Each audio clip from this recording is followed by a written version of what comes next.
Mi nombre es Clara Duarte.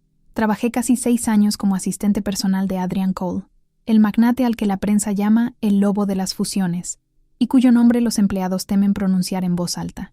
Yo gestionaba su agenda, apagaba incendios de reputación antes de que se convirtieran en titulares y, a cambio, ganaba un sueldo que pagaba 3 apartamentos, más el amargo privilegio de ver los bastidores de la élite. Cuando entras por primera vez en el rascacielos de espejos de Cole Industries, sientes que el lugar te vigila. El atrio tiene 20 metros de altura y un perfume cítrico que rocían cada hora. Los torniquetes leen la retina, la palma de la mano y los latidos del corazón. Pero el detalle que siempre me dejó inquieta era el ascensor. El panel saltaba del 28 al 30, del 42 al 44, como si algunos pisos simplemente no existieran. Le pregunté al jefe de mantenimiento. Rió con nerviosismo y dijo que era una superstición del arquitecto. Mentira. Sentía en los huesos que allí se escondía algo grande, solo que no imaginaba qué. En la noche del 5 de octubre, lo descubrí. Eran las 22:47 cuando sonó mi extensión. La voz ronca de la recepcionista del turno B sonó temblorosa. Clara, el señor Cole mandó a liberar el ascensor privado. Solo usted debe subir. Ascensor privado. Código biométrico diferente. Ningún empleado subía por ahí, ni siquiera los vicepresidentes. Pasé mi tarjeta especial por el lector. Las puertas se cerraron con un suspiro neumático y el panel mostró una única letra, T. La cabina comenzó a descender lentamente, en contra del sentido normal. Mi estómago se desplomó junto con ella. Cuando las puertas se abrieron, el shock fue absoluto. No había una bóveda de alta tecnología, ni servidores niquelados. Había un pasillo de azulejos beige, un suelo encerado que crujía, un olor familiar a tiza mojada, un pasillo de escuela de los años 90. Al fondo, una puerta doble de madera con una mirilla rectangular. Sobre ella, una placa esmaltada. Traer grado, Profund Tramarion. Empujé la puerta. Un largo crujido. Entré. Pupitres verdes minúsculos en filas, cada uno con un nombre escrito en cinta de rotuladora. Adrian C. aparecía en el primer pupitre, justo en el centro de la fila delantera. En la pizarra, la tabla de multiplicar hasta 6x9 escrita con tiza fresca. El reloj analógico en la pared marcaba las 14:15 y, me di cuenta después, estaba parado, pero un tic-tac grabado salía de altavoces ocultos para engañar a los oídos. A la derecha, ventanas falsas exhibían un cielo de paneles LED. Era una réplica perfecta de un aula infantil, congelada en el tiempo. Bonita, ¿verdad? La voz de Adrian sonó detrás de mí. Me giré con el corazón disparado. Llevaba un traje gris carbón sin corbata, el pelo peinado impecablemente hacia atrás, pero sus ojos no eran los ojos fríos de Always On que yo conocía. Eran ojos de niño, cansados. Caminó entre los pupitres, deslizando la punta de los dedos por las tapas como quien acaricia recuerdos. Se sentó en el pupitre con su nombre. Las rodillas apenas cabían bajo la madera. ¿Sabes lo que es sentir que el mundo espera a un monstruo?, preguntó sin mirarme. Inversionistas, periodistas, mis propios abogados, todos quieren escándalos para confirmar sus teorías. Pero mi peor recuerdo ocurrió a los 8 años. Huí de la presentación de talentos para esconderme en casa. Aquí, nadie se reía de mí. Señaló la pizarra. Yo estaba muda. Contraté escenógrafos, psicólogos de memoria, un dramaturgo, todo reconstituido al detalle. Incluso el olor, es tiza de verdad, mezclada con un spray de esencia escolar. Todos los viernes, vienen actores aquí, compañeros, la profesora, el inspector. Repetimos esa tarde de 1994. Yo me quedo ahí al fondo, y las cosas suceden de la manera correcta. Las lámparas fluorescentes zumbaban como insectos, y el falso tic-tac parecía enmarcar cada una de sus palabras. Adrian sacó de su saco una grabadora de cintas de casete, una reliquia portátil de otro siglo, y apretó play. Un siseo, un clic, luego una voz infantil, tímida, llena de aire. Soy Adrian, y cuando crezca, nadie nunca más me va a llamar miedoso. El sonido se detuvo. Adrian cerró los ojos, como si esa frase fuera una bendición y un castigo al mismo tiempo. Necesito tu sigilo, dijo al fin. Pago buenos bonos por la lealtad, Clara, pero ahora te lo pido como humano. ¿Entiendes eso? Entendí. Entendí la vergüenza, el dolor, la soledad, todo camuflado por miles de millones de dólares y titulares sobre agresividad en los negocios. Asentí. No encontré mi voz. Cuando volví al ascensor, sentí náuseas. Mi cabeza martilleaba. Existe un punto en el que proteger se convierte en ser cómplice. Dormí 2 horas esa noche. En plena madrugada, decidí que, si me quedaba, necesitaría descubrirlo todo antes de que el mundo descubriera la mitad y lo crucificara sin saber quién era él realmente. Un hombre persiguiendo su infancia perdida con dinero infinito. 3 días después de esa noche, ya tenía un nuevo protocolo mental. Todo lo que involucraba a Adrian Cole necesitaba 2 capas de lectura, la pública y la subterránea. Él seguía siendo el multimillonario implacable en la cima de los titulares financieros, pero ahora, para mí, también era el niño de 8 años atrapado en el pasillo de una escuela fantasma. El lunes, a las 8 en punto, llegué al piso 87 como siempre, con cara de no saber nada. Pero por dentro, mi mente daba vueltas. ¿Cuántos sabían de ese piso secreto? ¿Cuántos ayudaban a montar ese teatro de la infancia? Y más importante, ¿por qué confió en mí? Adrian, como de costumbre, llegó a las 10:12, con un café en la mano y el celular ya pegado a la oreja. Pero ese día, algo era diferente. Al pasar por mi escritorio, no dijo «buenos días», susurró «hoy, 23 hechas, en el 3er grado». Asentí discretamente. Era así ahora. Yo formaba parte de la puesta en escena. Por la noche, después de que los últimos ejecutivos se fueran y los paneles de vidrio comenzaran a reflejar solo la oscuridad de la ciudad, fui al ascensor privado. El panel parpadeó, el mismo descenso lento. Esta vez, había voces en la sala. «Buen trabajo, Adrian», dijo un hombre disfrazado de profesor. «Tu presentación de ciencias fue excelente». Otras voces infantiles lo aplaudían. Eran actores, claro, todos adultos, pero con ropa y gestos infantiles. Un delirio cuidadosamente escenificado. Me escondí detrás de una puerta entreabierta y observé. Adrian estaba al frente de la sala, sosteniendo una maqueta tosca de un volcán hecho de poliestireno y pintura témpera. «Cuando el bicarbonato de sodio se encuentra con el vinagre», decía entusiasmado, y la erupción comenzaba. El profesor vibraba, los compañeros aplaudían. La audiencia era él mismo. Por un instante, vi en sus ojos algo que nunca vi en las reuniones con CEOs, en las negociaciones multimillonarias, ni siquiera en entrevistas de TV. Alegría verdadera. Allí, Adrian ya no era un multimillonario. Era solo un niño siendo aplaudido por algo que hizo con sus propias manos. Un niño que, quizás, nunca fue aplaudido de verdad. Más tarde, mientras los actores se cambiaban en los improvisados camerinos, Adrian me llamó. «Clara, ¿nunca has tenido ganas de volver a algún momento?»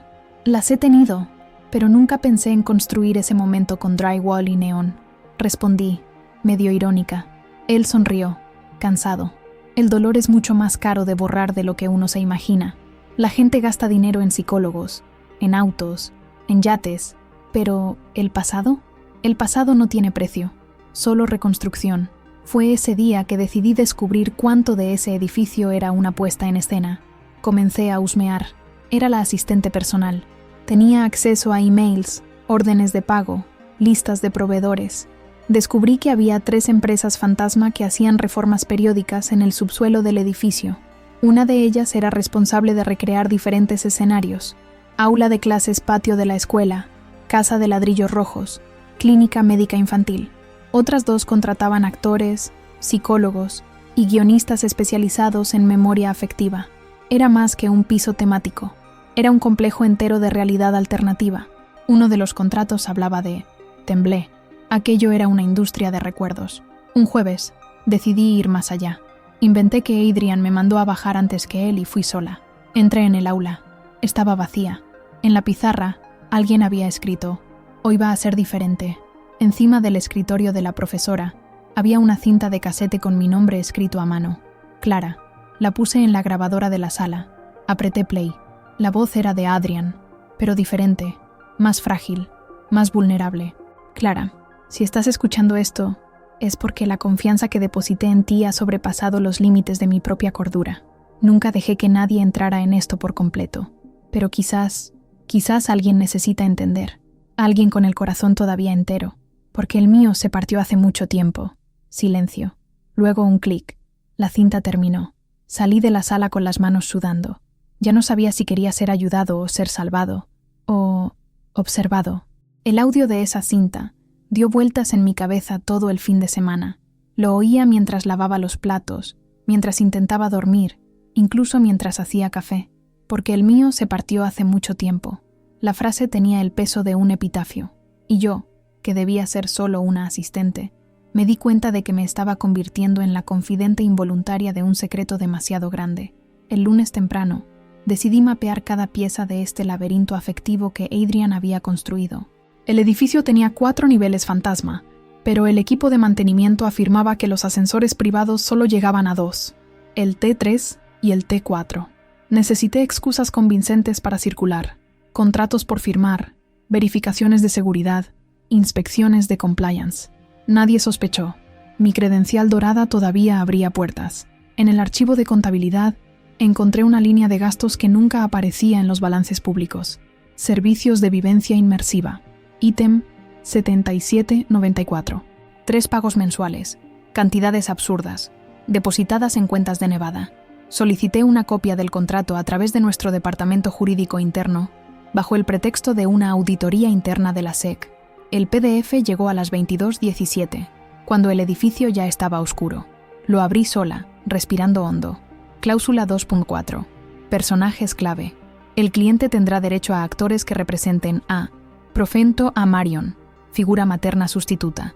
Compañeros: Alan, Bruce, Denise, vínculos primarios de bullying. Director Evans, autoridad hostil. Había notas de dirección. Alan debe reír con un tic nervioso. Bruce escupe al hablar. Denise repite, miedoso, miedoso. Era una coreografía de humillación, reproducida al pie de la letra para que Adrian pudiera editarla a su gusto. Cerré la laptop de un golpe. Sentí una opresión en el pecho. Este hombre, idolatrado por las revistas de negocios, gastaba millones para revivir la peor tarde de su vida, una y otra vez, con la esperanza de reescribirla. A la mañana siguiente, llegué antes del amanecer y esperé a los actores. Siempre venían los jueves, pero ese martes hubo una convocatoria extra. Se sorprendieron al verme en la antesala subterránea, pero mi credencial fue suficiente. Uno de ellos, que interpretaba al compañero Bruce, era calvo, de unos 40 y tantos años, con una voz suave fuera de escena. Se llamaba Martín. Aproveché el café tibio que servían allí y le saqué conversación. ¿Repiten la misma obra todas las semanas?, pregunté, casual. Martín se encogió de hombros. Depende del guión. A veces el niño Adrian solo quiere ganar en la clase de ciencias. Otras veces necesita enfrentar al director malvado. Es como terapia de exposición, solo que con un presupuesto infinito. La frialdad con la que dijo niño Adrian me dio un escalofrío. Así veían a mi jefe, un niño gigante en cuerpo de ejecutivo. ¿Él? ¿Habla con ustedes después? Me arriesgué. Casi nunca. Observa de lejos. Cuando la escena termina, la luz se apaga y nos vamos en silencio. Martín agitó el vaso de poliestireno. Y nos pagan en efectivo. Sin preguntas. Dinero en efectivo. La cabeza de Adrian giraba en absoluto sigilo. Ni siquiera se arriesgaba a una transferencia bancaria con estos intérpretes. Poco después, una breve bocina resonó en los altavoces. Era la señal para que se posicionaran. Los actores marcharon por el pasillo. Yo me quedé escondida detrás de un biombo, observando. Las luces fluorescentes se encendieron. De nuevo pupitres, pizarra, olor a tiza. Hoy, sin embargo, había una diferencia drástica. Al lado de la puerta, un panel de LED moderno reemplazaba una de las ventanas falsas. Mostraba una cuenta regresiva. Grabación 1, 001, 459. Cuando llegó a 0, oí el ruido de una cámara enganchando. Estaban filmando todo. ¿Para qué? Adrian surgió detrás de mí, silencioso como siempre. Llevaba una sudadera azul marino, pantalones de sarga, nada de ese traje blindado de costumbre. Clara, necesito que observes, pero no interfieras, susurró. La escena comenzó. Alan robaba el estuche del pequeño Adrian.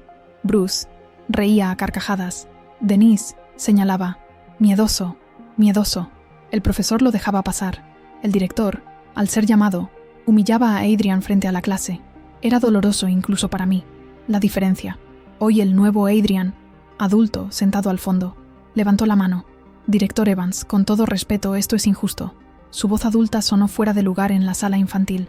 Si alguien aquí se ríe de mí, es porque no sabe lo importante que puedo llegar a ser. El actor que hacía de director improvisó. Siéntese, niño insolente. Pero Adrian no se sentó. Avanzó un paso y le arrancó el estuche de la mano a Bruce. Miró a Denise, que se quedó trabada a mitad de la palabra miedo. Luego, simplemente salió por la puerta. En la ficción, ganó. En el pasado, quizás no. Las luces se apagaron. La grabación se detuvo. Los actores permanecieron inmóviles hasta que una discreta señal verde en el techo indicó escena terminada. Dejaron la sala en un silencio ritual. Quedamos Adrian y yo, respirando el polvo de tiza. Se dio la vuelta, las pupilas dilatadas, sudor en la frente. ¿Funcionó?, preguntó, pero no a mí, a su propio recuerdo. Me encogí de hombros, impotente. Solo usted puede responder. Pasó a mi lado. Salió sin decir otra palabra. Detrás, el panel de LED parpadeó con una nueva cuenta regresiva. Grabación 2, 003000. Habría otra escena, otra ronda, hasta que su recuerdo se rindiera. Me quedé parada, temblando. Había accedido a la intimidad más cruda de un hombre que controlaba los mercados globales. De cara al público, era poder absoluto. De corazón, era un niño herido. La pregunta martilleó: ¿cuánto tiempo hasta que se pierda por completo en esta simulación? Subí al piso ejecutivo. Mi bandeja de entrada se había llenado con solicitudes de la prensa sobre una fusión multimillonaria que Adrian anunciaría el jueves. El mundo real giraba allá arriba, hambriento de cifras. Aquí abajo, él jugaba a reescribir la infancia. En mi escritorio, encendí la grabadora de voz del celular, presioné record y susurré: Diario de Clara, día 3. El teatro se expandió. Comenzaron las filmaciones. Actores pagados en efectivo. Adrian abre grietas en el pasado que quizás nunca cierren. No sabía si grababa para un futuro libro, para mi propia cordura, o como un seguro contra algo peor. Solo sabía que estaba demasiado adentro para retroceder, y demasiado lejos para fingir que no pasaba nada. El resto de esa semana se convirtió en un juego de apariencias. Mientras los periodistas hacían fila en la recepción para la conferencia del jueves, la fusión de Cole Industries con el segundo fondo soberano más grande de Asia, yo respondía con sonrisas profesionales, distribuyendo kits de prensa que hablaban de sinergia global y crecimiento sostenible. Pero por dentro, solo pensaba en el subsuelo, en las escenas repetidas, en el panel parpadeando cuentas regresivas como un metrónomo enfermizo. El miércoles, recibí un sobre marrón entregado en mano por un mensajero en moto sin credencial. Dentro había solo un pendrive negro y un post-it. Míralo sola. 23 horas en tu puesto. Sin firma, sin sello. Miré por el pasillo. No había rastro del mensajero. Había desaparecido al instante siguiente. Esperé a que la oficina se vaciara. A las 22:55 me senté en mi cubículo. Conecté el pendrive. Un único archivo. Scene, Family, Dinner, MP4. Apreté play. La imagen era de un comedor de los años 80. Papel tapiz floral. Lámpara de luz ámbar. En la cabecera, Adrian de niño. Reconocí el corte de pelo. A la izquierda, un hombre de expresión dura, traje marrón. A la derecha, una mujer pálida que evitaba mirar al niño. Padre y madre, supongo. El niño ofrecía un dibujo. El padre rompía el papel sin decir una palabra. La madre solo desviaba la mirada. Corte seco. Pantalla en negro. Después, la voz adulta de Adrian, fuera de cuadro. Retake. Versión 12. Ahora, ellos aprueban el dibujo. Se me heló la sangre. No era solo el aula. Había otros escenarios traumáticos. Y alguien, además de mí, monitoreaba o filtraba este material. Cerré el video, saqué el pendrive, lo metí en mi bolso. En la pantalla de la computadora apareció un pop-up. Mensaje seguro. Martín R., el actor calvo que interpretaba a Bruce. Necesitamos hablar. 0015. Entrada de carga, nivel S4. ¿S4? Ni siquiera sabía que existía un S2. Bajé por la escalera de servicio. Los sensores de presencia encendían luces fluorescentes en una cadencia fantasmagórica. Al llegar al S4 encontré a Martín apoyado en una puerta metálica con un sello rojo restringido. HVAC. El actor no llevaba su disfraz. Vestía una sudadera gris, con la mirada exhausta. Se está poniendo peor, dijo sin preámbulos. Hoy filmamos la escena de la cena. Se detuvo a la mitad y rompió la porcelana con las uñas, queriendo sentir el dolor real. ¿Por qué me enviaste el video?, pregunté, sosteniendo el pendrive en el bolsillo. Porque a nadie allá arriba le importa, pero a ti parece que te importa. Abrí la boca para responder, pero él levantó las manos. Solo prométeme que, si puedes, lo saques de esto. Ganamos bien, pero esto no es terapia. Es una adicción. Adrian es adicto a corregir algo que no cambia. Detrás de él, la puerta de HVAC crujió, y me di cuenta de que no era un simple pozo de ventilación. Adentro había cables de fibra, servidores apilados, luces azules parpadeando. HVAC era una fachada para un datacenter privado. Martín me extendió una tarjeta de acceso temporal. 5 minutos antes de la alarma. Entré. El aire frío me mordió las mejillas. El zumbido de los coolers recordaba a turbinas lejanas. En la pared opuesta, monitores exhibían múltiples ventanas, software de síntesis facial, líneas de tiempo de edición, deepfakes en renderización. Me detuve en uno. Un video mostraba a Adrian adulto sentado al piano, pero el rostro era el de él de niño, suavizado por IA. Sonreía a una audiencia imaginaria que lo aplaudía, un aplauso grabado, en un bucle perfecto. En la esquina derecha, directorios con fechas futuras. Dream Sequence Christmas 2025. Apology Father Alt 09. No solo revivía el pasado, planeaba futuros alternativos, filmados con antelación, donde los padres perdonados asistían a la graduación, donde la profesora elogiaba cada trazo de tiza. Era una línea de tiempo de consuelo fabricado. Una sirena baja comenzó a parpadear. Faltaba 1 minuto para la patrulla de seguridad. Salí sigilosamente. Martín recogió la tarjeta. Pasado mañana hay una nueva sesión. Quiere ensayar la primera vez que ganó un trofeo, pero en la vida real nunca ganó nada competitivo. Va a inventar una premiación. ¿Por qué continúas?, pregunté. Martín suspiró. Porque soy un actor desempleado la mayor parte del año, y aquí pagan por adelantado en dólares, en efectivo.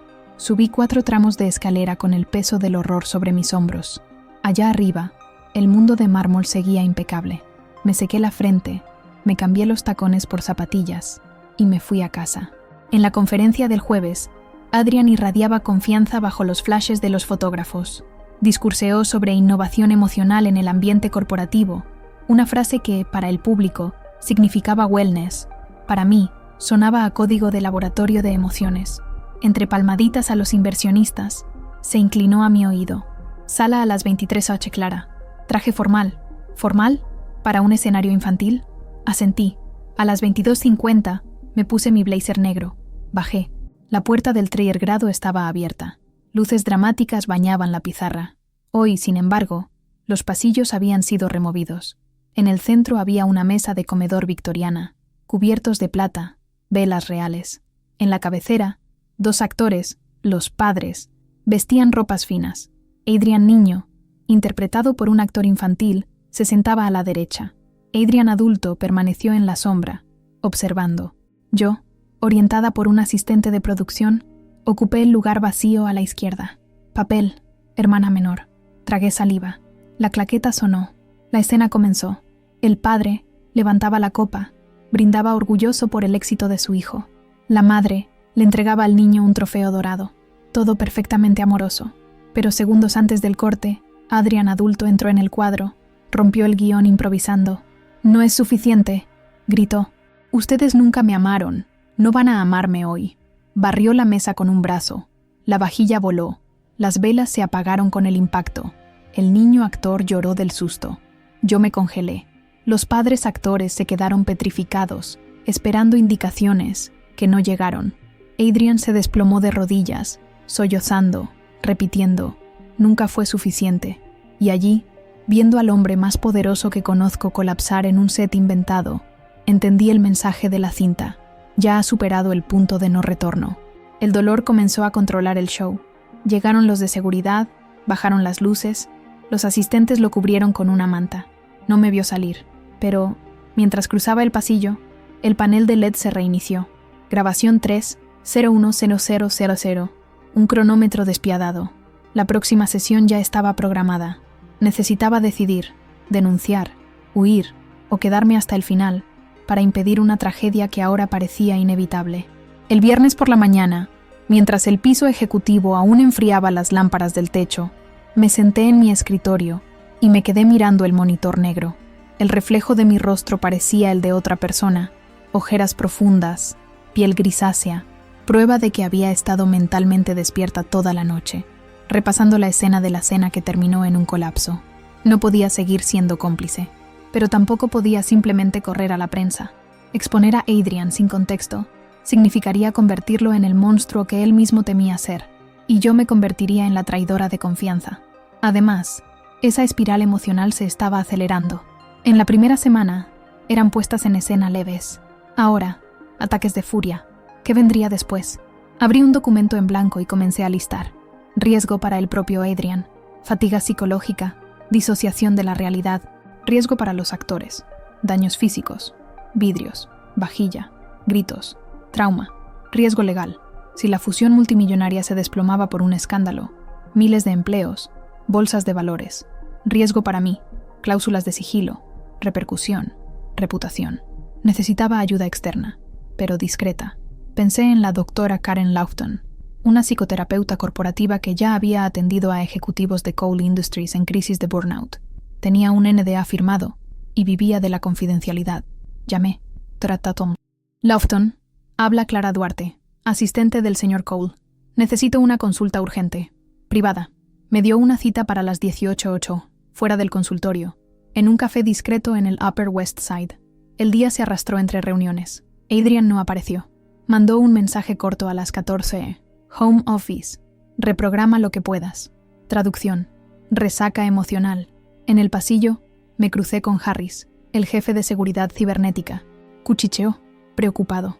Los servidores del nivel S4 consumieron 200 terabytes de renderización de deepfake en las últimas 36 horas. Consume la mitad del SAI. El CFO va a chillar. Fingí sorpresa. ¿Eso no es para la campaña publicitaria de la fusión? Sea lo que sea, cuesta una fortuna, dijo apretando los labios. Y viene con autorización de arriba. Otra nota siniestra. Adrian no solo escenificaba, transformaba cintas en material digital, quizás para ver bucles perfectos en la comodidad de cualquier pantalla. Adicción total. A las 18:08 en punto, me senté frente a la doctora Lofton. Llevaba gafas redondas, el pelo canoso recogido. Pidió un capuchino. Yo apenas toqué mi té. Cuénteme con calma, comenzó. Le conté todo. El piso fantasma, las recreaciones, la grabación de la familia, el acceso al data center, el arrebato en la cena. Hablé durante 20 minutos casi sin respirar. Ella solo tomaba notas. Cuando terminé, preguntó: Clara, ¿busca ayuda para él o para usted? Para los dos. Si él se rompe, yo me rompo con él. Respondí, sorprendiéndome a mí misma.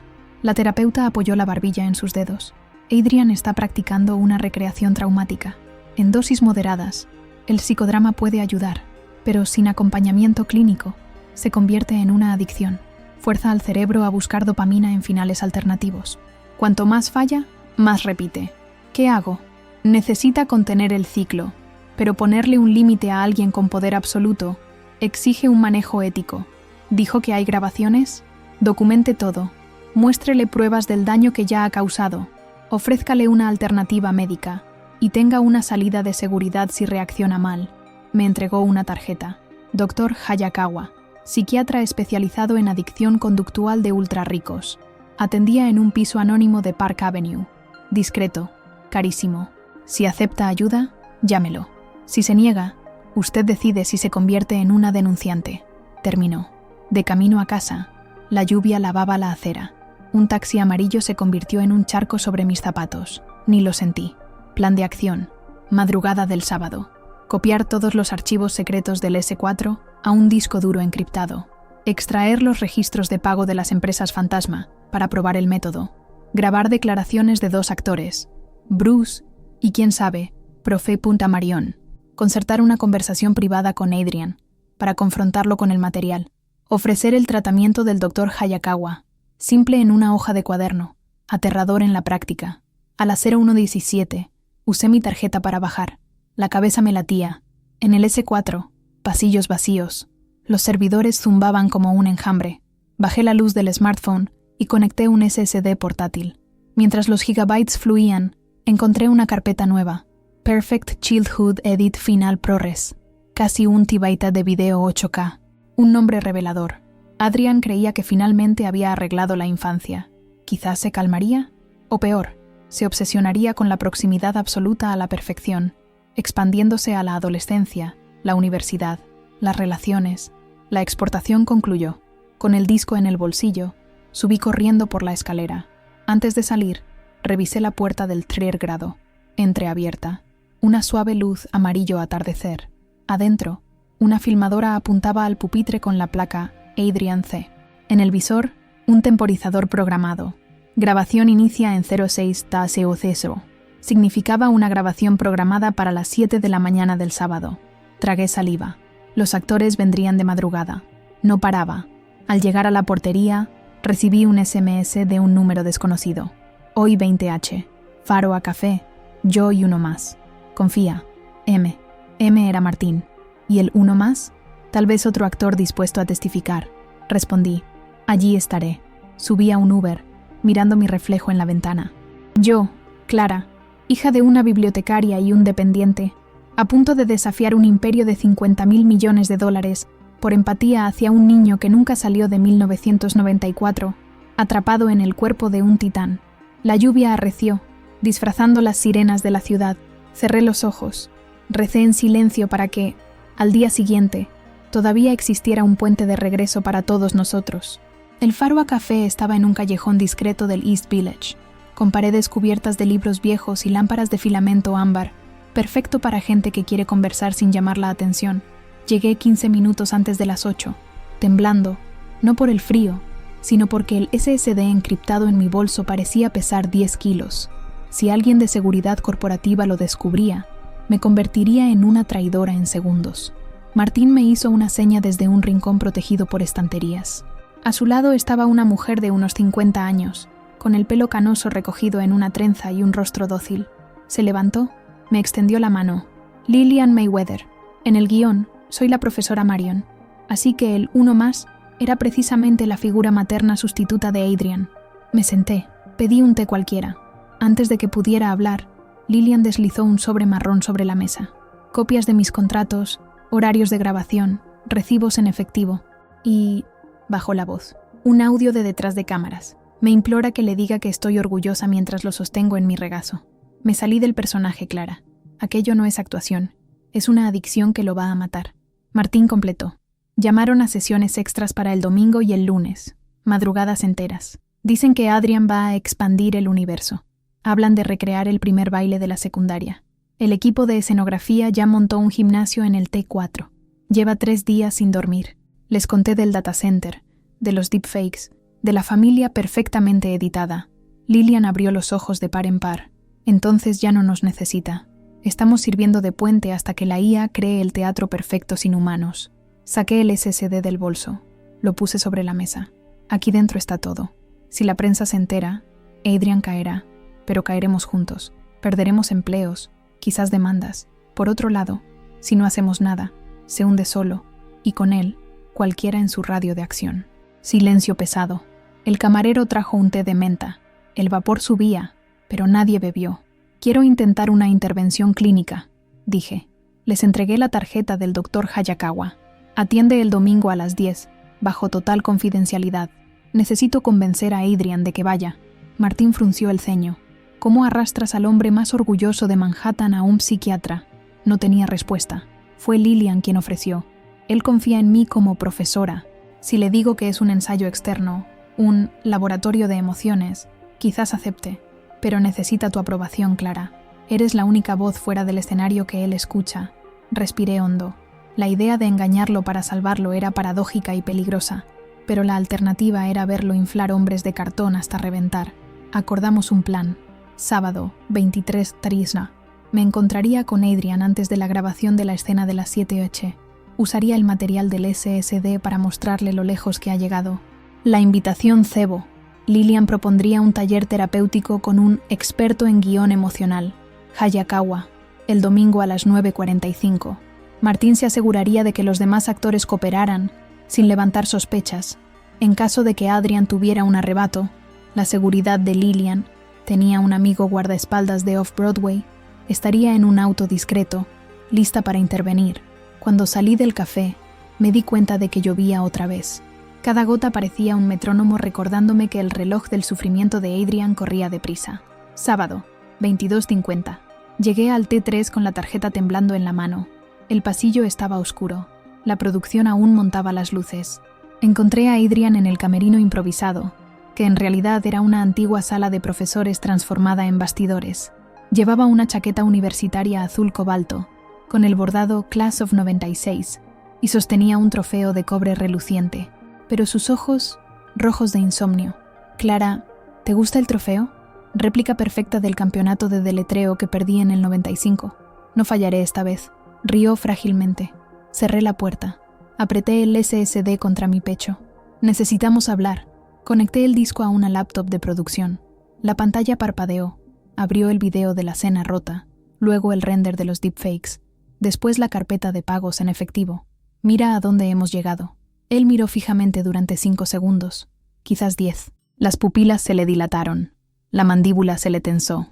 Has invadido un área restringida. Yo soy el área restringida, Adrian. Soy tu asistente, no tu carcelera. Estoy tratando de evitar que te pierdas del todo. Se levantó, tropezando con unos cables. La rabia y la vergüenza chocaron en su rostro. Esta es mi terapia, mi dinero, mi infancia. ¿Quién te dio derecho a...? Nadie. Lo corté. Pero, ¿quién te va a dar derecho a continuar cuando colapses? ¿Tus inversionistas? ¿La prensa? Te van a devorar. He traído ayuda de verdad. Un especialista. El domingo, 9:45. Ven conmigo. Lilian estará allí. Podemos llamar a Martín, a cualquier persona en la que confíes fuera de estos hologramas. Río sin sonido. Se pasó la mano por el rostro. ¿Un psiquiatra? ¿Quieren drogarme hasta que olvide quién soy? Él quiere evitar que tu memoria se convierta en una jaula irrecuperable. Toqué ligeramente el trofeo. Mereces un orgullo real, no una réplica. Adrian se dio la vuelta. Se miró en el espejo del camerino. Golpeó el vidrio con el puño, pero no lo rompió. Respiró. ¿Y si falla igual que las otras terapias? Entonces intentaremos otra cosa, respondí, firme. Pero dejar de fingir es el primer paso. Un largo silencio. Finalmente, dejó el trofeo. Se sentó en el sillón, con las manos en la cabeza. Clara, estoy cansado, susurró, la voz de un niño vencido. Dile a la profesora que allí estaré. Solo cancela la grabación de mañana. Es suficiente por hoy. Mi pecho se alivió, pero el miedo aún flotaba. Podía cambiar de idea en cualquier segundo. Salí del T3 casi a medianoche. En el pasillo, Lilian esperaba ansiosa. Dije solo, domingo, 9:45. Aceptó, por ahora. Martín apareció detrás, sosteniendo una caja de vestuario. Guión suspendido, anuncié. Corre la voz al equipo. Mantenimiento eléctrico. Nadie graba hasta el lunes. Necesito silencio total. Él asintió, con los ojos llenos de esperanza. O sería pánico. Subí a la planta baja. Le envié un SMS al Dr. Hayakawa. Paciente confirmado. Llegaremos discretamente. Honorarios en mano. En la calle, la lluvia había cesado. El aire frío olía a asfalto recién lavado, como si la ciudad tuviera una oportunidad de empezar de nuevo. Pero yo sabía, el sol del domingo revelaría si éramos salvados o cómplices de un fracaso final. Domingo, 9:15. Esperé en la acera lateral de Park Avenue dentro de una camioneta negra sin placas corporativas.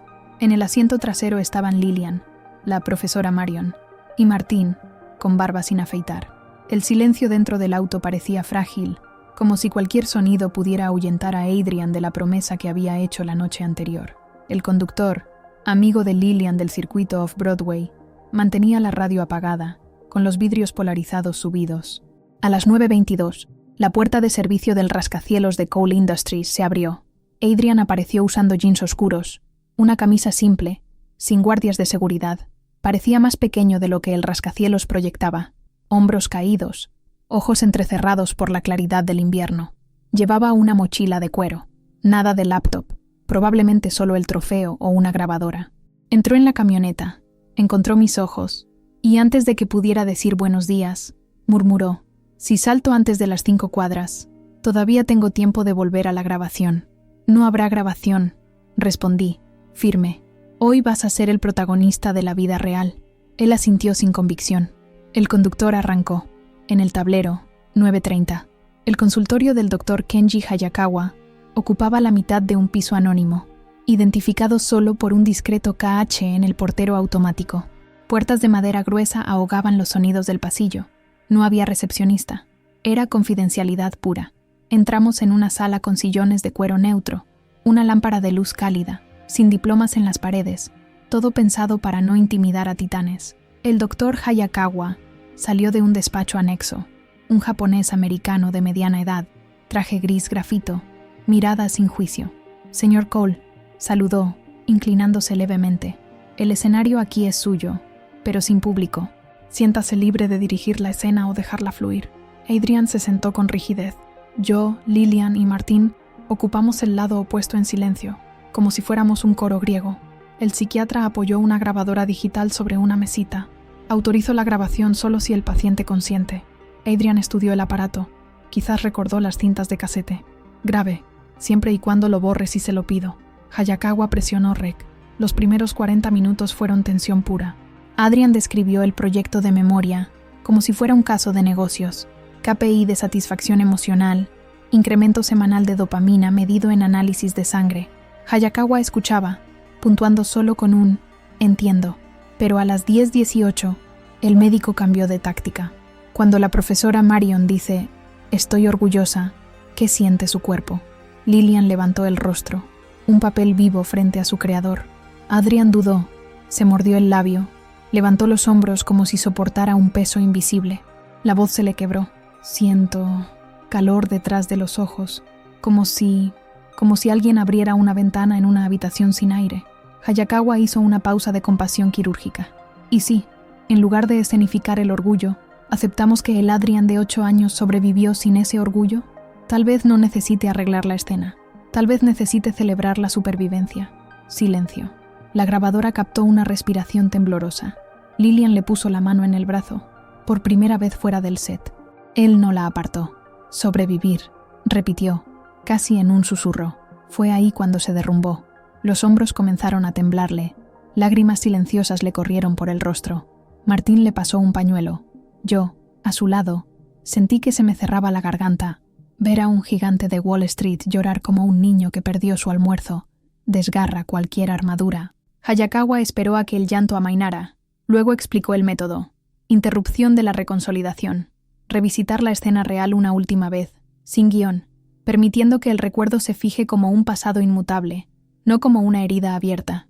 Adrian escuchó, sorbiendo por la nariz. «Si acepto que no cambia, ¿qué hago con el vacío?» El médico sonrió brevemente. «El espacio vacío acepta el presente. Lo llena con algo que no existía en 1994. Una vida adulta auténtica».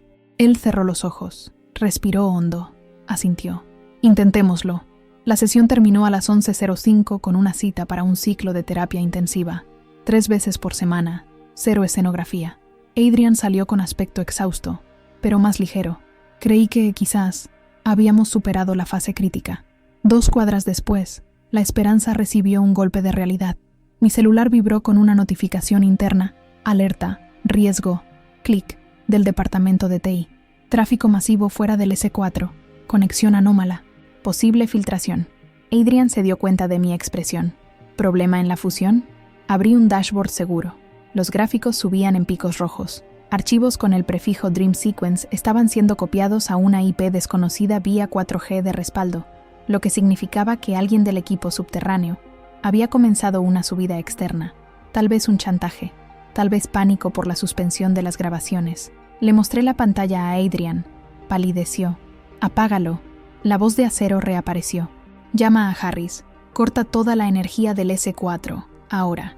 Hice la llamada en altavoz. Harris confirmó la ejecución del bloqueo, pero el daño podría estar ya hecho.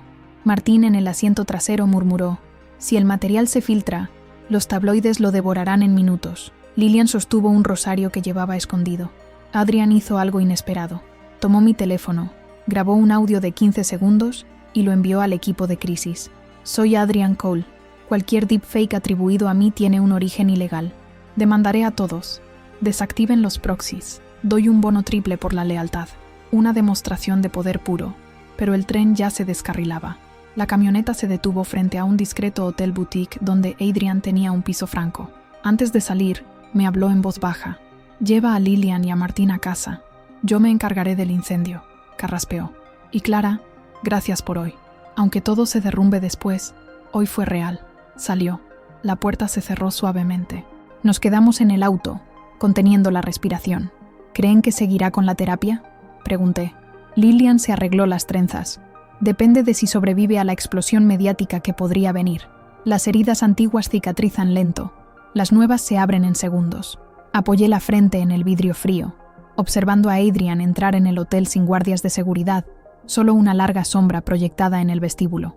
En el fondo de mi pecho sentí tanto miedo como esperanza. Si lograba apagar el incendio digital, quizás, solo quizás, el niño de 1994 podría finalmente irse a casa y el hombre de 2025 salir a vivir. Pero, en ese instante, el celular vibró de nuevo. Un mensaje anónimo, sin texto, solo un enlace. Hice clic. Abrió una página anónima con una cuenta regresiva. Faltan 24 horas para que el mundo conozca al verdadero Adrian Cole. Se me dilataron las pupilas. Era una guerra declarada, y el reloj ya corría. El contador anónimo marcaba 23:59 min 57s cuando cerré el enlace, con las manos sudando. La camioneta se deslizaba de vuelta por Midtown, con Martín y Lillian en silencio. Nadie se atrevía a preguntar qué acababa de ver, pero el pánico en mi rostro lo delataba. ¿Filtración? Se arriesgó Martín. Peor, un ultimátum. Le mostré la página congelada en la pantalla, fondo negro, dígitos rojos, y la frase «El mundo conocerá al verdadero Adrian Cole». Ninguna petición de rescate, ningún email de contacto, solo una cuenta regresiva. Lillian se santiguó.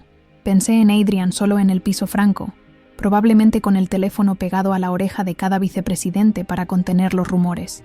Lo último que necesitaba era otro fantasma cerniéndose sobre su infancia reconstruida. Y sin embargo, este fantasma era real, digital, pero real. 17 Senrachenoa, sala de guerra improvisada. Volví al rascacielos.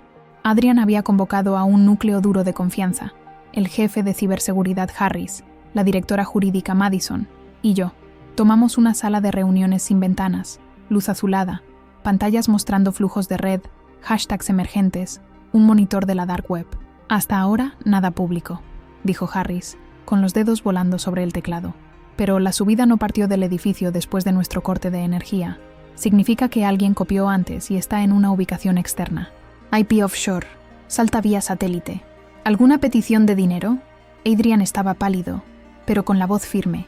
Nada. Madison cerró su laptop. Esto suena a una revelación idealista, no a una extorsión. Él se frotó las sienes. Alguien quiere destruirme por el valor del shock, no por el rescate. Me miró. Clara, necesitamos calcular el impacto. Si filtran escenas de las recreaciones, la junta directiva entrará en pánico. Prepara 3 discursos posibles. Arte terapéutico, proyecto de neurociencia, material falso. Asentí, pero pregunté, ¿y si el que filtra es uno de los actores? Harris amplió la pantalla. Una transmisión interna de seguridad mostraba las cámaras de los camerinos la noche del viernes. Encontré en segundos un fotograma de Martín entregándome la tarjeta de acceso temporal. El corazón se me disparó. Madison frunció el ceño. ¿Quién es ese? Un técnico de escenografía. Mentí rápidamente. Necesitábamos una luz extra. Adrian no cuestionó. Un alivio difícil de tragar. Si descubría que yo había copiado todo, adiós confianza. Más importante, adiós a la oportunidad de salvarlo. Una alarma sonora resonó. Un gráfico de Trending Topics parpadeó con Kumana Cold Childhood, pero el origen eran solo 10 cuentas sospechosas. Harris respiró. Una prueba piloto del filtrador. Todavía hay tiempo. 20:30 Encuentro a oscuras. Le envié un mensaje encriptado a Martín. ¿Dónde estás? Necesitamos hablar. La respuesta llegó corta. Distrito de almacenes, la 11 con Riverside. Ven sola. Tomé mi abrigo. Le dije al núcleo duro que buscaría material de crisis en la suite de prensa. Mentira. Bajé por el servicio. Tomé un ruidoso taxi amarillo, con el calor del motor latiendo en los neumáticos. El almacén 27B era un cascarón de ladrillo descolorido. Dentro, olía a madera húmeda y polvo. Martín apareció de detrás de una tarima de escenarios desmontados, con la mirada ansiosa. No fui yo, dijo sin preámbulos. Todo el equipo recibió el mismo enlace, la misma amenaza. Alguien de fuera, Clara, tal vez uno de los camarógrafos freelancers, filman, se llevan una copia de seguridad. ¿Dónde puedo encontrarlos? Él se rascó la nuca. La productora Low Key, en Brooklyn, pero tengo algo más urgente. Me extendió una micro SD, la grabación del sábado, cámara del making of. No se la he entregado a nadie. La puse en mi celular. Adrian rompiendo copas, llorando, repitiendo, nunca fue suficiente. Un video crudo, sin ajustes. Me di cuenta. Si filtraban este archivo, el público no vería a un multimillonario humano, vería a un loco peligroso. ¿Por qué sigues ayudando?, pregunté con la voz quebrada. Martín suspiró. Porque, a pesar de todo, ese hombre ayudó a mi hijo a pagar la universidad con este dinero. Y porque nadie merece convertirse en un chiste sin oportunidad de defenderse. Decidí. Necesitaba confrontar al posible filtrador antes del plazo final. Brooklyn, Low Key Productions. Miré el reloj. 21:08. Faltaban solo 3. 22:05. Low Key Productions. Un galpón grafitado. Un letrero improvisado. La recepcionista veía un reality show en su laptop. Usé mi credencial de Cole como intimidación. Necesito hablar con el editor que trabajó para un cliente con el código Marion Drama. Ahora. Ella tragó saliva. Señaló una escalera. En el altillo, una luz de LED morada. Una cabina de edición. Dentro, un chico con gorra, audífonos grandes, la pantalla llena con una línea de tiempo de Premiere. Y en la esquina inferior, un contador idéntico al del sitio web. «Tú eres el del cronómetro», dije. Él se quitó los audífonos. Rió nervioso. «Libertad de prensa, señora. El mundo necesita saber que el emperador está desnudo. ¿Y quieres ser el héroe?», avancé. «Vas a joder a actores, técnicos, familias. No es una denuncia de un crimen. Es voyerismo de un trauma». Él levantó un pendrive que colgaba de su collar. «Aquí hay verdad. La verdad sin contexto se convierte en munición vacía que mata a inocentes». Respiré hondo. Adrian está en tratamiento. Filtrar esto ahora lo empujará al abismo. ¿Quieres sangre en vivo?, el editor dudó. Sus ojos recorrieron la pantalla. Parpadeaba el contador. 01H y 55M. «Dame 24 horas», le pedí. «Déjalo probar que puede tratarse. Después, si todavía quieres publicar, hazlo con mi declaración completa. Aseguras tu historia, sin destruir un alma rota». Silencio. Se mordió el labio, evaluando. Finalmente, tecleó algo. El contador se puso a 0. Subió un nuevo plazo. Plastings 24. 0. 0. Un día, señora Clara. Después es periodismo. Tomé un taxi a toda prisa. El corazón me pulsaba en el cráneo. Le envié un mensaje a Adrian. Prórroga conseguida. 24H. Mañana a las 10H sesión con Hayakawa. Por favor, no faltes. Recibí una respuesta instantánea. Allí estaré. Miré las luces del puente pasando brutalmente sobre el East River. Dentro de 24 horas, la verdad, la suya, la mía, la del editor, colisionaría con la expectativa de un mundo hambriento de escándalo. Tal vez sobreviviríamos, tal vez no, pero ahora había una oportunidad de un cierre digno, y no la iba a soltar. La madrugada se acercaba, y con ella, la parte final de este drama del niño gigante que compró su propia infancia, y que ahora necesitaba vendérsela de vuelta a su corazón. El reloj marcaba las 07:48, cuando llegué de nuevo al consultorio del Dr. Hayakawa. El edificio aún dormía, la portería sin recepcionista, el pasillo oliendo a barniz fresco. Llevaba en el bolso 2 objetos, la micro SD que Martín me había dado, la prueba cruda del colapso, y un acuerdo de confidencialidad redactado por la directora jurídica de madrugada. Si el editor de Brooklyn recibía esto, tendría cómo publicar con contexto médico, no como un meme. Todo listo para el día D. 0805. El ascensor se abrió. Adrian apareció, con una camisa blanca arrugada, sin blazer, ojeras profundas, pero expresión decidida. Lillian y Martín vinieron justo detrás, silenciosos. Entramos. Hayakawa nos esperaba. Encendió una lámpara. Nos pidió que nos sentáramos en semicírculo. Colocó solo un bloc de notas y un vaso de agua sobre la mesa baja. Celulares, laptops. Todo quedó en un armario con llave, un ambiente de desconexión total. «Hoy intentaremos una interrupción de la reconsolidación real», dijo el médico. «Sin guión. Adrian, elija un recuerdo que duela menos que el de la cena, pero lo suficiente para sentir incomodidad. Después, lo observaremos sin corregirlo». Adrian cerró los ojos. Respiró. «El día que perdí el concurso de deletreo». Lillian asintió con la cabeza. Conocía la escena. «Descríbalo, pero permítase quedarse en el fracaso», orientó Hayakawa. Adrian comenzó, vacilante. Practiqué la palabra miscellaneous toda la semana. Subí al escenario. Todo daba vueltas. Una luz cálida. Los compañeros riendo. Me equivoqué. El director me quitó el micrófono de la mano. El público aplaudió la victoria del otro niño. Bajé y me senté en el suelo del gimnasio, escondiendo el rostro. Fue cuando juré nunca más fallar donde hubiera testigos. La voz le tembló. Por instinto, Levanté mi cuaderno para anotar, pero Hayakawa hizo una seña. No, Adrian necesitaba sentir presencia humana, no un análisis. Respiré hondo, con el cuaderno en el regazo, las manos vacías. Quédese ahí, instruyó el psiquiatra. Y si...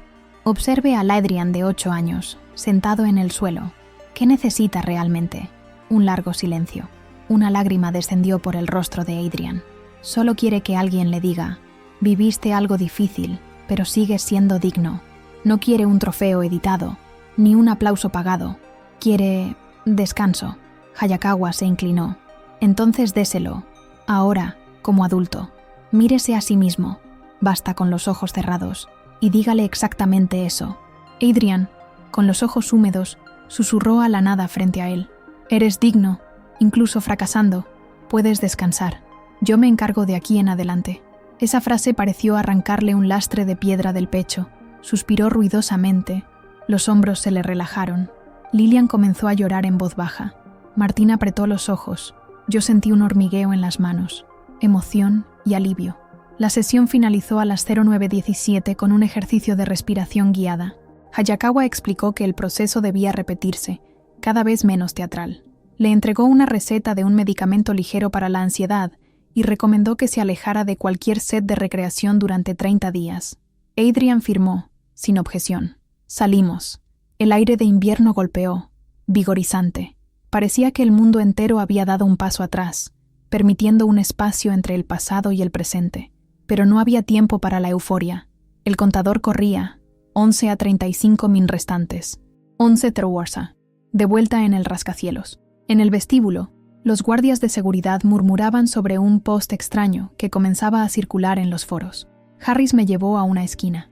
Lo han enlazado en subreddits financieros. Un fragmento de 15S de Adrian gritando: nunca fue suficiente. Baja resolución. El filtrador soltó un teaser. Le mostré el acuerdo de confidencialidad y la micro SD. Tengo la versión íntegra y el contexto médico. Lo entrego a las 18 horas en una conferencia controlada, o el filtrador publica sin freno a las 20:08. Necesitamos convencer a la Junta de optar por una verdad curada. Harris frunció el ceño. La Junta nunca va a autorizar que se exponga la salud mental del CEO antes de una fusión de 60.000 millones. Peor sería que se exponga sin control. Respiré. Llévalos a la sala 14B en 10 minutos. Adrian hablará personalmente. Subí con adrenalina. Encontré a Adrian en la oficina de la esquina, con vista panorámica al Hudson. Sostenía el celular, leyendo el feed. El mini reproductor del video filtrado corría en bucle. Al verme, levantó las cejas. ¿Todavía creen que puedo vender la debilidad como algo humano? Ironizó. No vender, corregí. Contextualizar. Nos adelantamos a la narrativa. Mostramos el tratamiento, traemos a expertos. La transparencia se convierte en capital de empatía. Él sonrió de lado. Te has convertido en mi directora de branding de traumas, Clara. Si eso te salva de la guillotina digital, acepto el cargo. Le entregué el acuerdo de confidencialidad, la micro SD. La Junta, 10 minutos. ¿Vamos? Él exhaló, abrió la puerta. 11:30 Sala, 14B. Reunión extraordinaria. 50 sillas. 12 ocupadas por viejos ejecutivos, otros por videoconferencia. Murmuraban indignados. Adrian, ¿qué demonios es este video?, espetó el vicepresidente del consejo. Adrian no retrocedió. Parte de una terapia. Alguien lo filtró. Tenemos 2 opciones: correr a esconderlo o asumirlo, y liderar la conversación sobre la salud mental de los ejecutivos bajo presión. Prefiero la segunda. Proyecté una única diapositiva. Línea de tiempo. Trauma. Reconstrucción, tratamiento clínicamente supervisado. Seguí con argumentos. El riesgo reputacional de la omisión, precedentes de CEOs valorados por su vulnerabilidad, el compromiso de los fondos ESG con el bienestar. Las preguntas llegaron afiladas. Respondí con cifras. El 38% de los líderes reportan depresión clínica. El mercado valora la transparencia, etc. Adrian se mantuvo firme, reforzando. Mi debilidad ahora es una fortaleza. Transformaré este escarnio en un laboratorio de neuro-wellness corporativo abierto, financiado por mí. Finalmente, el presidente del comité de riesgos carraspeó. Si conseguimos que el filtrador aguante 24/8, damos una conferencia conjunta mañana. En caso contrario, grabamos un video hoy mismo, explicando todo. De acuerdo. Votación rápida. 8-4 a favor de la transparencia guiada. Respiré aliviada. No era una victoria completa, pero sí una trinchera segura. 14-0 atacos. Negociación final con el filtrador. Le envié al editor de Brooklyn un mensaje encriptado. La Junta aprobó la conferencia. Te invitamos a asistir en primera fila si firmas un acuerdo. Cumplimos nuestra promesa. Necesito tu palabra de que retendrás hasta las 18h. La respuesta tardó 7 minutos, que parecieron una eternidad. Entonces apareció. Espero el enlace de la conferencia. Contenido en espera hasta las 18:00. Palabra empeñada. Casi me desplomo en la silla. 17:30 h. Preparativos de la conferencia auditorio interno. Solo 15 periodistas seleccionados bajo embargo. El resto por live stream. Adrian pidió un escenario simple. Un atril. Un logo pequeño. Luz neutra. Sin el pulido de un teleprompter, hablaría de improviso, pero le entregué unas notas en el bolsillo del saco. Reconocer la filtración. Explicar la recreación como una terapia fallida. Presentar el plan de tratamiento con el Dr. Hayakawa. Anunciar un fondo de investigación en salud emocional para jóvenes. Agradecer el apoyo del equipo. Leyó en silencio. Asintió. A las 17:58, la luz de detrás del escenario parpadeó en verde. Adrian respiró, con las manos apretando el trofeo de deletreo, un símbolo transformado. Me miró. Sea lo que sea, gracias. Tú me trajiste hasta aquí. Todavía falta que el mundo lo acepte. Susurré. Pero tú diste el primer sí. Eso nadie te lo roba. La puerta del escenario se abrió. Caminó hacia los flashes que comenzaban a crepitar. Detrás del telón, mantenía el celular en el bolsillo. El reloj contaba los segundos, pero esta vez no pulsaba una amenaza. Era la marca del momento en que el niño de 1994 finalmente se enfrentaría al público, sin necesitar un guión para los aplausos. Si sobrevivía a los próximos minutos, tendríamos tiempo para cicatrizar. Si no, el desenlace vendría como una avalancha, y aún quedaba una última parte de esta historia por contar. El visor tras bambalinas marcaba 00.0207 cuando Adrian ajustó el micrófono de solapa en su cuello. El trofeo de deletreo reposaba discretamente sobre la mesa lateral, un recuerdo físico del pasado, que finalmente había elegido mostrar al mundo sin maquinar un nuevo final. Las luces se encendieron. Los murmullos de los periodistas cesaron. 0.00. Transmisión en vivo iniciada. Comenzó sin diapositivas, sin ocurrencias de humor corporativo. Buenas noches. Hoy necesitaba contar la verdad antes de que alguien más lo hiciera por mí. Siguió el guión de los 5 puntos, pero con el cuerpo vibrando una sinceridad que ni yo había previsto. Describió el dolor. Describió la obsesión de construir sets para vencer fantasmas. Asumió el fracaso. Agradeció al equipo que me hizo ver la diferencia entre el recuerdo y la vida. Cuando citó a Lillian y a Martín, las cámaras se giraron hacia ellos en la primera fila. Vi lágrimas furtivas. Al anunciar el fondo de investigación para el trauma infantil, algunos reporteros bajaron sus bolígrafos. No se espera filantropía en un acto público de crisis. 13 minutos después, el último flash resonó. Adrian inclinó la cabeza en señal de respeto y dejó el atril. La conferencia no tuvo preguntas, una condición de la casa, pero en Twitter, el hashtag #multimillonario humano llegó a la cima en 40 minutos, aplastando las versiones sarcásticas que intentaban posicionarse. El editor de Brooklyn cumplió su palabra. A las 18:15 publicó un artículo con el titular El niño detrás del imperio, enlazando la conferencia completa y fragmentos autorizados de detrás de cámaras, ya con comentarios del Dr. Hayakawa. Lejos de la burla, el texto se convirtió en un análisis sobre la salud mental en el alto rendimiento. En el salón de al lado, la junta directiva observaba las pantallas de Bloomberg. Las acciones cayeron un 4% en los primeros minutos. Se estabilizaron en 1% media hora después. Los analistas decían que la atípica transparencia minimizó el daño percibido. Una victoria en Wall Street se mide en curvas que dejan de desplomarse. 48 horas después, la bomba mediática no explotó. Se extendió como una brasa controlada. Los talk shows estadounidenses debatieron si era un marketing genial o una catarsis verdadera. Los columnistas financieros se dividieron entre debilidad inaceptable y nuevo paradigma de liderazgo empático. Pero los memes ácidos perdieron fuerza ante una escena, una captura de pantalla de Adrian, con los ojos húmedos, diciendo, El niño sobrevivió. Sorprendentemente, las audiencias reaccionaron más al temblor en su voz que al bizarro escenario detrás. En los pasillos de Cole Industries, oí a los gerentes comentar: nunca vi al jefe sonreírle a un becario hasta hoy, y eso bastaba como indicador de cambio. 2 semanas después, las sesiones con Hayakawa continuaban religiosamente, lunes, miércoles y viernes, 8 de la mañana. Nada de actores, nada de LED. Adrian mantenía distancia de los pisos T3 y T4. Harry selló el acceso bajo mantenimiento indefinido. Los equipos de deepfake fueron desmontados, enviados a un laboratorio académico vinculado al fondo de investigación. Una tarde lluviosa, recibí una invitación en mi email interno. Reunión, 17A, Sala 21A, tema, Futuro de Clara Duarte. Llegué preparada para una advertencia o un despido. La empresa todavía era un campo minado de egos heridos, pero encontré solo a Adrian, sin guardias de seguridad. «Me salvaste de mí mismo», dijo, pasándome un sobre. «Esto es una oferta para asumir la dirección de Iniciativas Humanas, un programa que financia proyectos de memoria saludable en escuelas de bajos recursos, pero solo si quieres quedarte. Si prefieres irte, te doy una carta de recomendación que te pondrá donde quieras». Abrí el sobre. El cargo venía con presupuesto propio, autonomía y acciones preferentes. Sonreí, sintiendo una mezcla de orgullo y alivio. «Acepto», respondí. «Si la primera escuela recibe una biblioteca con el nombre de la profesora Marion». Él rió, genuinamente. «Trato hecho. Y la segunda ganará un trofeo de deletreo permanente. Visita final al piso prohibido».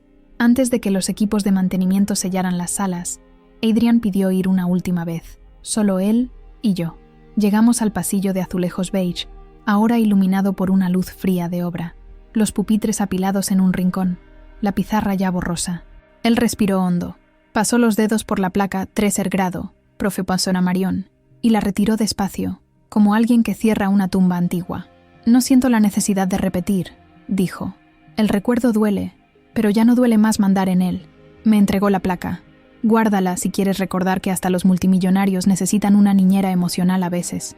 La guardé, no como un trofeo de poder, como un recordatorio de que ningún cargo me exime de la humanidad. Epílogo. Es de noche otra vez. Escribo estas líneas desde el piso 50, en la nueva ala de la iniciativa Memoria Viva. En el piso de abajo, los arquitectos planean salas de lectura lúdica para niños reales, no para fantasmas. Desde aquí, oigo el ruido lejano del Hudson y pienso en lo que dije al principio. Los edificios cuentan historias. El rascacielos de Cole Industries ahora guarda 2. La de un multimillonario que intentó comprar una infancia perfecta y la de un hombre que finalmente entendió que la imperfección no es un fallo de producción, es el rasgo fundamental de quien vive. Adrian no se volvió un santo, todavía invierte fuerte, todavía negocia de forma agresiva, pero todos los viernes, a las 6 de la tarde, envía un mensaje corto: «Hora de irse a casa, el niño merece un descanso». Se responde a sí mismo, pero resuena en todos nosotros.